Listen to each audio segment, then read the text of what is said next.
As I was chatting freely with my best friend about my ex on the high-speed train, the middle-aged uncle next to me suddenly turned his head and asked me, "Well, that 188 cm tall man who is no good you just mentioned, is his name Emmanuel?" Not understanding what was going on, I nodded. "Yes. That's right." The uncle looked at me, sighed with great regret, and then took out his phone and started sending messages frantically. I didn't think much about it and continued chatting. But unexpectedly, at the moment the train arrived at the station, I saw my ex walking towards me with that extremely handsome face. Sneered and said, "You haven't even tried me and yet you spread rumors to my dad that I'm no good?" After arguing and breaking up with Emmanuel, I was filled with anger and had nowhere to vent. So I pulled my best friend and bought a high-speed train ticket to the capital to change my mood. On the high-speed train, I looked through the chat records with Emmanuel. It was still on the page where I sent the breakup message. He didn't reply with a single word. Some people are clearly alive but seem dead. I angrily turned off the screen and turned to chat about him with my best friend. "You have no idea how excessive he is." My best friend frowned and asked me, "How excessive?" I pursed my lips and listed them one by one. He forgot to buy me a small cake the day before yesterday. Forgot the good morning kiss the day before that. And the day before that, he actually said that the cherry tomatoes I bought were as big as tomatoes. Hearing me say these, my best friend nodded thoughtfully and agreed, "A bit excessive. How could he not buy you a small cake?" Me, right. Right. Is this the reason you broke up with him? My best friend gave me a puzzled look, probably unable to understand why I would break up with the extremely handsome Emmanuel because of a small cake. Looking at my best friend's confused eyes, I was silent for a few seconds. Of course not. Just last night, when we were about to reach the home run, he suddenly looked at a message on his phone. After reading it, without saying a word, he put on his pants and got up and left, leaving me with a sentence, "Go to sleep early." At that time, I didn't think much about it. But later, I saw someone in the group say that Emmanuel's first love has returned. She lost in a game and needed to call someone to go drinking. Presumably Emmanuel must have gone between me and his first love. Emmanuel chose his first love. After learning this, I was so angry that I directly proposed a breakup. But such an embarrassing thing of being stood up late at night, I would never tell even if I was beaten to death. So my tone was righteous but my eyes were evasive as I replied, "Of course not. You don't know. He dresses very conservatively every night. He is more feudal than me. I suspect he is no good." After saying this, my best friend opened her mouth in surprise. "Really? Emmanuel is actually no good?" "Can't tell.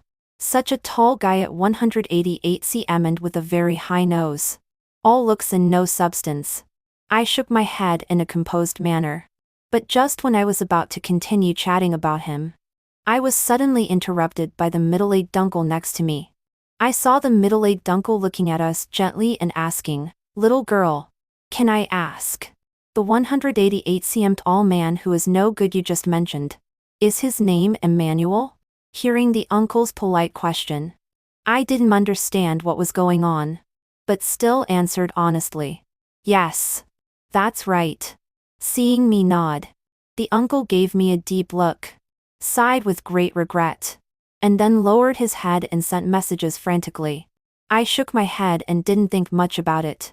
Continued chatting. After chatting with my best friend all the way, my mood finally improved a lot. Before getting off the train, I even wished the middle-aged uncle next to me a good trip and a good mood. But unexpectedly, at the moment the train arrived at the station and I just got off, I saw my ex walking towards me with that extremely handsome face. Sneered and said, "You haven't even tried me and yet you spread rumors to my dad that I'm no good?" Me. Wait. What? That person just now is his dad? I turned my head. My gaze fell on the uncle who got off the train with us. Perhaps sensing my gaze, I saw the gentle uncle showing me an awkward, but polite smile and admitting a bit embarrassed lie. "Ah. Yes. I am his dad. I'm really sorry. You have been wronged. His dad knew everything I had just chatted about. Immediately, he apologized for Emmanuel. Looking at his sincere apology, I only felt a rush of heat rising to my head. My toes quickly started to move. OMG, I actually talked about that aspect of my ex in front of his dad. It's really so embarrassing that I could dig out a magic castle. I didn't have the face to answer. Mumbled an and turned to leave. But before I could take 2 steps, my hand was grabbed. I turned back and saw Emmanuel standing in front of me with a handsome face darkened. His black eyes were tightly staring at me and said, "The words haven't been made clear yet. Why do you want to leave? And why did you break up with me without a word? Is it that I did something wrong? Are you unhappy? If you are unhappy, you have to say it. How would I know what exactly makes you unhappy if you don't say it?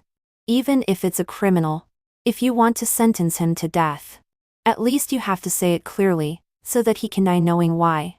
Emmanuel's thin pink lips kept opening and closing, constantly outputting words. I stared at him blankly. This was the first time I had seen him so out of control. After all, in my perception, he has always been a noble and self-controlled boy. There are very few times when his emotions are exposed. I was a bit surprised. But this didn't stop me from being angry. So I coldly shook off his hand and said in a stiff tone, "You don't know, right? Okay. Then I'll ask you. What did you do yesterday? Do you know how long I waited for you yesterday? Yesterday I even specially bought new pajamas. You didn't even take a look. And then, at that time, you just ran away directly. I saw it all. Your first love lost in a big adventure, and you went to take care of her. Right? So you didn't change your clothes today." I blurted out all my pent-up anger. After finishing speaking, I looked up at Emmanuel. I originally thought he would be a bit guilty, or at least feel sorry. But I didn't expect that he was completely confused. After waiting for a full 30 seconds, he finally reacted. I saw Emmanuel raise his hand.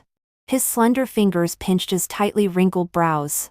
With a very helpless look in his eyes, he explained to me, "What on earth are you thinking in that head of yours?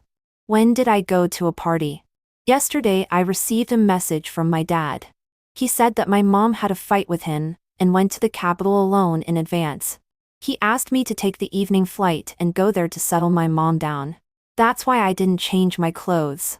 If you don't believe me, smell. Is there any trace of alcohol on me?" After explaining, Emmanuel even took 2 steps forward, unbuttoned his shirt buttons and leaned close to me. Looking at his skin so close at hand, my face instantly turned red. Quickly pushed him away. You, don't be like this. There are still people around. Then you are not angry anymore? Not breaking up anymore?" Emmanuel didn't allow me to push him away. Instead, he grabbed my hand in reverse and pressed it against his chest.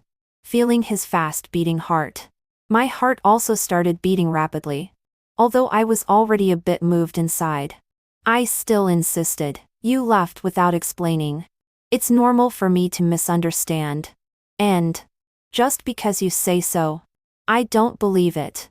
Hearing that I still didn't believe him, Emmanuel was even more helpless. He turned to his dad and said, "Dad, can you prove it for me?" Hearing Emmanuel's call, his dad quickly put away his ant-like smile and nodded seriously at me and said, "Yes, it's true." Looking at his dad agreeing with him, now there was really no reason to be stubborn. I blushed and pursed my lips. Knowing that I was in the wrong, I said in a low voice, "Oh, well, then I'm not angry anymore." After saying this, I originally thought Emmanuel should let me go. But unexpectedly, in the next second, I heard Emmanuel say to me with a forced smile, "Well, now it's my turn to be angry. The thing about you spreading rumors to my dad that I'm no good. Let's settle this properly. You know, I usually don't suffer losses. I take revenge on the spot. Come on, wife. Let hubby prove himself. After saying that, he put his arm around me and walked out. Looking at his serious look, I immediately reached out my hand like Kang. Save me! My best friend subconsciously came to grab my hand. But before she could grab me, I was carried away by Emmanuel domineering lie. Looking at the domineering Emmanuel. Me. I feel doomed. Without my best friend's help. I was smoothly brought by Emmanuel to the luxurious hotel he had booked. As soon as I pushed open the door, I was thrown onto the 2-meter large big bed. Although the mattress was very soft. But I was still so shocked that I felt dizzy. I struggled to get up. But before I could climb up, my hand was quickly pressed down. I saw Emmanuel leaning down. With one hand, he pressed my 2 hands on the head of the bed. In a hoarse voice, he said, "Wait. I'll go take a shower. Today I will definitely make your misunderstanding of me disappear." After saying this through gritted teeth, seeing my surprised look, he couldn't help but ask me, "What? Are you scared? Will you dare to talk nonsense outside next time?" When saying this, Emmanuel thought I was scared and let go of my hand. His tone also softened. Looking at his extremely handsome face, I subconsciously swallowed, opening my mouth faster than my brain. I said, "Who's scared? I'm just afraid that someone is no good." Hearing that I still dared to tease him, Emmanuel raised his eyebrows and sneered. "Okay. Don't cry later." Me. Impossible. I shook my head and swayed. Looking smug. It directly made Emmanuel even more angry. I saw him take off all his clothes right in front of me and walk into the bathroom. But after only 5 minutes, he came out after washing. Seeing him finish washing so quickly, I was stunned. Just as I was about to say something, but before I could finish, my lips were kissed. I originally thought it would be a fierce and long-lasting battle. But unexpectedly, after only 3 minutes, I heard him sigh. Seeing that he had already finished. Me. It's over before it even started? I turned to look at him. Surprised. Looking at him lying next to me. With a look of annoyance on his handsome face. Me. I endured it. In a few seconds, I thought of all the saddest things in my life. Trying to press down the corners of my mouth. But the corners of my mouth still couldn't help but turn up. In the end, I couldn't help laughing out loud. Just this? Just this? Hearing my blatant mockery, Emmanuel's handsome face instantly turned red. After being silent for a few minutes, he pulled me over unwillingly and said, "I don't believe it. Let's do it again. Give me another chance." I was laughing so hard that my whole body was shaking. Feeling his restless hands start to move again, I didn't pay attention. Anyway, it's only a few minutes. It's not enough for me to laugh. But before he could really continue, he was interrupted. I heard his mom's loud voice coming from the door. "Son, Mom made an appointment with a urologist for you. Let's go and have a look. Don't harm this girl anymore." Hearing this, Emmanuel's face instantly dark and like Judge Bao, and I couldn't hold back anymore and burst out laughing. Although Emmanuel didn't want to go, but there was no choice. Under his mother's forceful suppression, he had to go. I saw Emmanuel holding my hand, his handsome face full of grievance. Looking at his aggrieved little eyes, I comfortingly patted his shoulder, soothingly said, "It's okay. Let's go and have a look. I know you can do it. Going there is just to comfort your mom's heart." Hearing my comfort, Emmanuel glanced at me, his tone a bit uncertain as he asked me, "Really?" Looking at his rare look of being at a disadvantage, I suppressed my laughter and replied seriously, "Yes. Don't worry. No matter what the examination result is, I will never leave you." Okay. Perhaps it was the failure just now that had seriously hit his fragile heart. So at this moment, he was as fragile as a glass doll. Sigh a few more words. I was afraid that he would cry on the spot. Of course. In that case, it would be even more exciting. I imagined the scene in my mind, and secretly had a good time. On the way, it was Emmanuel's mom who was driving. Emmanuel kept holding my hand. There was no trace of the radiance on his handsome face just now, full of self-doubt and self-doubt. Looking at his lonely expression, I comforted him very insincerely. It's okay. It seems to be like this for the first time. But Emmanuel was no longer in the mood to pay attention to me. He lowered his head and was very emo. He was very silent all the way. Until he entered the consulting room. I stood at the door with his mom. His mom took a look at me and showed the same awkward but polite smile as his dad. She said to me apologetically, "Sorry, girl. I didn't pay much attention to this aspect of my son. It's really wronged you. You can rest assured. If there is any problem, I will definitely not let my son delay you." Hearing Aunt's extremely kind words, I shook my head. "It's okay, Auntie." Perhaps it was because I was still by his side and didn't leave. Auntie's eyes looking at me became even more kind, and her tone was extremely gentle. After waiting for half an hour, only then did I see Emmanuel come out with a blushing handsome face. After looking at me, he blushed and handed me the report. I was stunned for a second but still lowered my head to look. I didn't understand the professional terms in the front. I only read the doctor's easy-to-understand diagnosis. The length is okay. The hardness is also okay. It's just lack of exercise and poor physical strength. Seeing this last sentence, I looked up at Emmanuel, just as I was about to say a few words of comfort. But before I could speak, Auntie acted before me. I saw Auntie give Emmanuel a kick. Said in and a satisfied tone, "You always sit in front of the computer. Now you've lost face." Hearing Auntie's words, I deeply agreed. I also followed Auntie's words, and said to Emmanuel, "Auntie is right. Emmanuel, you really need to exercise well." Hearing me join in the commotion, Emmanuel was amused. He directly took a few steps forward and put his arm around my waist. In a deep voice, he said to me, "Okay. Then wife. It will be a bit more tiring. Exercise with me." Hearing this, I widened my eyes. Oh no. Big trouble. As it turns out, my guess is not wrong. After we got back, Emmanuel started looking for me to exercise together crazily. First, he seriously took me to the gym to exercise. Later, he started taking me to exercise in an improper way in the kitchen, bathroom, and even on the sofa. He took me to exercise several times. From the initial 3 minutes, it gradually lengthened. He was in high spirits after exercising. I had a sore back and weak legs. Finally, one night, I couldn't bear it anymore and kicked a restless man out of bed. I wrapped up the quilt and said without looking back, "I want to sleep by myself tonight." Seeing my attitude, Emmanuel blinked and tried to discuss with me.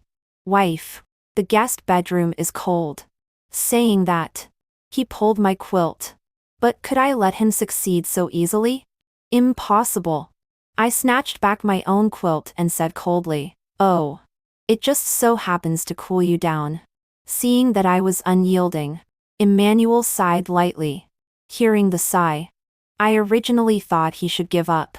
But unexpectedly, he suddenly changed his method. "Wife, do you think my recent exercise results are okay? Can I get your approval?" When saying this, I saw expectation in Emmanuel's black eyes. Meeting his gaze, I pursed my lips, wondered for a moment, a bit puzzled as to why he suddenly asked this. But although I was a bit puzzled, I still answered honestly, It's okay. Right? And then? What do you want to say?" I looked at him warily. "Don't play any other tricks on me. My waist is still sore." Seeing my vigilant little eyes, Emmanuel smiled. His eyes seemed to have a light. I saw him take out a big diamond ring from somewhere and put it on my finger. Smiling, he said, "That's great. Then give me a status?" Hearing this, I had a black question mark face. "What status?" Seeing my confusion, Emmanuel pouted a grieved lie. Explain to me. You don't know. I've wanted to propose to you for a long time. But my mom said, if that ability can't be approved by you, she won't agree to my proposal to you. She said I can't harm you. Woo woo. In the end, Emmanuel's clear voice had a hint of crying. Looking at him like this, I couldn't help laughing. So handsome and obedient. It's really hard to refuse. So after only hesitating for a few seconds, I nodded and agreed. Okay. Seeing me agree, Emmanuel's eyes lit up instantly. The grievance on his face also disappeared instantly. I saw Emmanuel smiling brightly and pouncing on me. Said to me, okay. Tonight I will work harder and live up to my wife's trust in me. Me. No, excuse me. Is it too late for me to withdraw that sentence just now? Of course. Withdrawal is absolutely impossible. The next morning, I saw Emmanuel announce our marriage. The picture was a photo of him holding my hand wearing a diamond ring. I glanced at the comment section. All were wishes like, may you be happy forever. I didn't look much and directly turned off my phone. In the next few days, I started making some preparations for marriage with Emmanuel. I thought nothing would happen. But unexpectedly, in the afternoon, when I went to buy some household items, I ran into Agnesia. Looking at Agnesia appearing near my house, I was silent for a few seconds. I always knew that Agnesia was Emmanuel's white moonlight when he was young. She went abroad when Emmanuel liked her the most. She just returned not long ago. As soon as she returned, she started contacting Emmanuel. Thinking of the message she sent to Emmanuel in the middle of the night last time, I had a bad look towards Agnesia. I turned around and planned to leave. But Agnesia didn't plan to let me leave at all. She directly stood in front of me and blocked my way. Said to me arrogantly, you are no Lonnie, right? Hearing her not very polite tone, I was a bit impatient but still replied, yes. What's the matter? Seeing my aggressive attitude, there was also some dissatisfaction on Agnesia's delicate face. She said to me bluntly, Emmanuel just treats you as my substitute. As a substitute, you still feel superior. It's really ridiculous. Hearing her words, I frowned. What the hell? Perhaps seeing my confusion, Agnesia was even more proud. Putting her hands on her hips, she said righteously to me, the reason Emmanuel likes you is because you look 3 points like me. If you don't believe me, you can recall it yourself. Has Emmanuel ever given you a rabbit lantern and given you matching mooncakes? To tell you the truth, these are all my favorite things. In the end, Agnesia's tone was full of pride. Hearing her words, I was silent for a few minutes. Yes, when Emmanuel first chased me, he did give me these things. At first, I was very happy and thought he had put so much effort for me. But unexpectedly, these were Agnesia's favorite things. I was just his alternative. Thinking of this, my originally expectant heart for marrying Emmanuel suddenly cooled down. My heart was also extremely sour and uncomfortable. But in front of Agnesia, I still didn't want to lose face. So I said coldly, oh, then it has nothing to do with me. Then I turned and left. After returning home, I was a bit lost and took out that lantern from the drawer. It was given to me by Emmanuel 3 years ago during the Mid-Autumn Festival. I like it very much and have kept it until now. But now I know that everything was just my wishful thinking. I sighed and took out my phone from my pocket. Sent a WeChat message to Emmanuel. I don't want to get married anymore. I don't want to be someone else's substitute. After sending it, I directly blocked Emmanuel. I know Emmanuel likes me. But this kind of liking as a substitute, I'd rather not have it. After doing this, I directly moved to my best friend's place. For several days in a row, I didn't answer any calls or messages from Emmanuel. I was completely immersed in the emotion of a broken heart. My best friend was afraid that I would be emo. So she had to turn on the TV for me to watch. The original intention was to let me relieve my emotions. but unexpectedly, as soon as it was turned on, it was a drama where sisters go through love tribulations again. Looking at Emperor being angry and writing down the words, "One resembles king," on the table, I was directly furious. Damn that resembling king. Bastard man. My best friend saw that I was directly enraged and didn't dare to make a sound. Quickly turned off the TV. Perhaps for fear that I would go crazy and smash the TV. Looking at my best friend's cautious look, my emotions collapsed even more. I pulled my best friend and started pouring out my bitterness. Woo. You don't know. I'm so bitter. All those years of love and time were ultimately wasted. I like him so much. Who would have thought that he actually treats me as a substitute? I thought this kind of plot would only appear in TV dramas. But unexpectedly, it really happened to me. My life is so hard. I ranted nonstop. My best friend also ranted with me for a long time. Until I was tired of ranting. Only then did she tilt her head and look at me gently and tentatively ask, "Do you really believe Agnesie's words?" Hearing this. Me. What do you mean? I wiped away my tears and looked at my best friend stupidly. Seeing my naive look, my best friend poked my head in exasperation and said to me, "Emmanuel's kindness to you these years is not fake. Have you seen anyone being a substitute like you being so arrogant? If you were just a substitute, so arrogant, he would have kicked you away long ago." My best friend shook her head in a composed manner. Hearing this, I blinked. My already not so intelligent brain stopped functioning even more. Before I could react, I saw my best friend sigh and get up to open the door. In the next second, I saw Emmanuel appear at the door. His black eyes were staring straight at me. For a moment, our eyes met. After looking at Emmanuel for a few seconds, I coldly turned my head aside and didn't speak. My best friend looked at me and then said coldly to Emmanuel, "Explain it well to my best friend. Otherwise, I won't let you go either." Hearing this, Emmanuel nodded seriously and then took a few steps forward, trying to explain to me.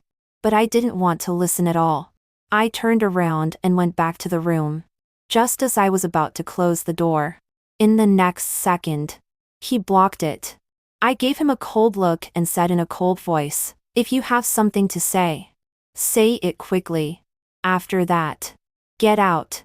I don't want to keep entangled with a person who treats me as a substitute."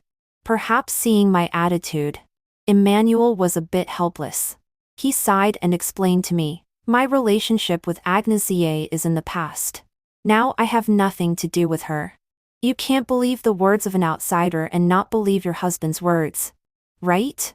When saying this, a trace of grievance flashed in Emmanuel's black eyes. Looking at the grievance in his eyes, I was silent for a few seconds. But I still couldn't help asking him. But she told me that the rabbit lantern and matching mooncakes you bought for me are all her favorites. You buy me things that she likes. Isn't that treating me as her substitute? After saying this, I originally thought Emmanuel would be a bit guilty. But unexpectedly, I felt a flick on my head. Ouch. I covered my forehead in pain and looked at him in confusion. Emmanuel was amused. Looking at me helplessly, he said, "You fool. Why do you believe everything others say? Didn't I buy you the rabbit lantern because you posted on Moments saying you were envious of others having one? And for the matcha moon cakes, I know you like matcha things very much. That's why I specially made them for you. What do you mean they are her favorites? I've never given her these things. Okay? It's just nonsense and alarmist talk." Listening to Emmanuel's explanation, I suddenly remembered. It seemed that there was indeed such a thing. I saw such a lantern on Moments before and then reposted it. Then 2 days later, Emmanuel gave it to me. But because it was so long ago, I didn't remember it for a while. So I was tricked. Thinking of this, I was a bit guilty and twiddled my fingers, cautiously arguing, "But your friends all said that you liked her very much before. When she chose to go abroad when you liked her the most. You were sad for a long time." Hearing this, Emmanuel pinched the space between his brows. Instead of answering me directly, he took a deep breath, and then asked me in return, "Baby, suppose, if a person you like abandons you, will you still like him?" Hearing this question, I hesitated, but still blurted out subconsciously, "Of course not. It's good if I don't hate him." Before I could finish speaking, I was interrupted by Emmanuel. I heard Emmanuel take over the words and continue, "Yes. She trampled on my love. It's good if I don't hate her. Do you still think I will be unforgettable about her? Think too much. Right? I'm not a fool. Why would I choose a person who once abandoned me instead of cherishing the person in front of me? I understand the principle of cherishing the person in front of me." After saying this, Emmanuel slowly got up, sat beside me, and pulled me into his arms. I heard him hold me and say gently in a gentle tone, "Moreover, in my heart, you are unique and definitely not a substitute for others." Listening to his confession in my ear, I blushed a little, but my heart was already filled with sweetness. I couldn't help curling the corners of my mouth and deliberately teasing him. "Then what do you like about me? Like my beauty? Generosity? Loveliness?" I originally thought that at this time, he would praise me no matter what. But unexpectedly, Emmanuel patted my head and said kindly, "I like your stupidity and naivety." Me. Huh? Does he listen to what he's saying? I pushed him away and glared at him angrily. But in the next second, I was pulled back into his arms again. I heard him laughing in a good mood and saying, "I like your sunshine and cheerfulness. Like a sunflower. Every time I see you, you are very sunny and extremely beautiful. Although when we are in a relationship, you are a bit stupid. But it doesn't matter. Your husband is smart. We complement each other." Listening to him teasing me, although I was a bit unhappy, I was also a bit happy. Damn it. What kind of person confesses like this? But it's also very likable. After this incident, I made up with him. I also moved out of my best friend's house, back to his house. Although we occasionally bicker, but it's all harmless. Time passed quickly. In a flash, it was the day of my and Emmanuel's wedding. The wedding scene was extremely lively. Several friends, including my best friend, were blocking the door for me. But there were so many red envelopes stuffed through the crack of the door. Moreover, the groomsmen were one more handsome than the other. The bridesmaids couldn't resist this double temptation. It seemed that they were about to compromise. But only my best friend Lin completely ignored the red envelopes and firmly blocked the door, shouting loudly, "No, no, Emmanuel. You must say 100 times, Emmanuel loves Nolani. Otherwise, this door won't open today." Looking at Lin's extremely firm back, I suddenly remembered. 10 years ago, she firmly stood in front of me and blocked those bullies and cold stares for me. Now, she stands firmly in front of me again, firmly determined to ensure my future happiness. To have such a good friend. How lucky I am. I looked at Lin and watched her keep counting how many times Emmanuel had shouted outside. Only after 100 times did she reluctantly open the door. After seeing Emmanuel pick me up, she came to me and said to me with red eyes and a smile, "Yao Yao. You must be happy." I also looked at her with a smile and replied, "We will be happy together." Of course. My words are not empty talk. After marrying Emmanuel, I bought the big villa next door for my best friend. From time to time, I would squat with her and chat about Emmanuel, and also chat about my best friend's new suitor. That person is Emmanuel's good brother. At the wedding, he took a fancy to my best friend at first sight and pestered her for 3 months, sending flowers and gifts, picking her up and dropping her off without fail. He could be said to use every means possible. If it were someone else, they would have been moved long ago. But Lin remained unmoved, very firm. I was a bit curious and couldn't help asking her, "What are you thinking? Don't you like him? If you don't like him, let's kick him away." Hearing my words, Lin blinked and said firmly to me, "He is the person who pushed the door the hardest on your wedding day. I must teach him a lesson. And it's only been 3 months. What's the hurry? If a person likes someone and doesn't even have this much patience, what kind of liking is that?" My best friend pouted in dissatisfaction. Hearing this, I nodded in agreement, lowered my head and quietly sent a message to Emmanuel. "Me, I've inquired for your brother. She doesn't like people without patience. Tell him to be more patient. Me, a man without patience is unwanted." Me, angry. After sending the message, Emmanuel replied quickly. In the next second, I received Emmanuel's reply. "Emmanuel, wife is right. Patience is very important." Emmanuel, "I'm not like him. I am very patient." Emmanuel, "I have patiently cooked soup and am waiting for my wife to come home." Looking at the photo of him wearing an apron that he sent, I couldn't help laughing. Turned my head and looked at my best friend. Great. To have a husband who loves me and a best friend who loves me. How lucky I am in my life. The end. Extra Chapter 1. 1 year after marrying Emmanuel, I remembered what I promised my best friend. After getting married, I must steal my husband's money to buy delicious food for her. I am not willing to steal, so I usually just take it openly. I sent a message to Emmanuel. "Me, husband. Can you treat me to 2 cups of milk tea? I don't want to spend my money. Me, my money is useful." After sending it, I saw that Emmanuel quickly showed that he was typing. After waiting for a few seconds, I saw Emmanuel's reply. Emmanuel, "Okay. Okay. Okay." Emmanuel, "My money is useless." Emmanuel transferred 52.0 yuan to you. I received it instantly. It's great to have a husband